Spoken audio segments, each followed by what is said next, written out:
Why does common sense scare them so much? Well, because they're idiots. Yeah. Give me 120 seconds and let's see if we can help them figure out why. Welcome to Gen X Slices.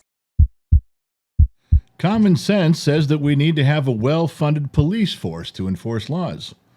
You idiots want to defund the police. You find one bad cop, and you're willing to defund the police and leave our children and our families unprotected. Common sense and science tells us that there are just males and females. But even if you want the right to choose, shouldn't you be able to tell us what a woman is? I mean, if you're a man and you just say, I am a woman, and we say, okay, you're a woman, what does that mean exactly? What's a woman? All of a sudden you get quiet. You don't know. What kind of sense does that make? Common sense says we should be able to protect ourselves and our families, our home, our children.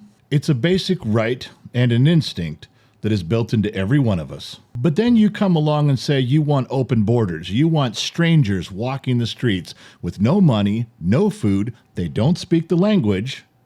And then on top of that, you tell us we can't have a gun. Who's the idiot here? You see, we use common sense as a basic courtesy of humanity. It's a simple way to begin conducting yourself. Start with common sense. It's a good starting point for what seems to be logical, what appears to be fair, and then you move forward from that point. You see, you pretend that you're inclusive and you pretend that you're accepting, but you're not.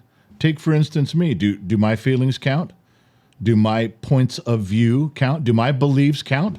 No. Does common sense have any say in the world whatsoever anymore with you? No. You see, when you discount the truth, it's worthless. It's no longer the truth. Now it's just your opinion. And that's the real problem with you guys, isn't it? You hold up your opinion as if it's the truth, and it's not. Sorry to tell you, you're not that special. You don't get to decide for the rest of us what's the truth and what's not. That's not up to you. You see, you guys want to rewrite the Constitution. You guys want to run the country. You guys couldn't even run a popsicle stand, especially until some Karen comes along and tells you got to have a permit to do it. The bottom line is you hate common sense because it binds you to the truth. Common sense tells you to put on a coat when it's cold, to grab an umbrella when it's raining. Common sense tells you not to cut off the branch you're sitting on. The pendulum is swinging back the other way. Now, the world stopped for a moment to see what you were crying about, but the adults are back in charge and we have to get things moving along again. Now, you're welcome to sit on the curb and scream all you want as the parade goes by, but don't try to block traffic anymore. You might get run over.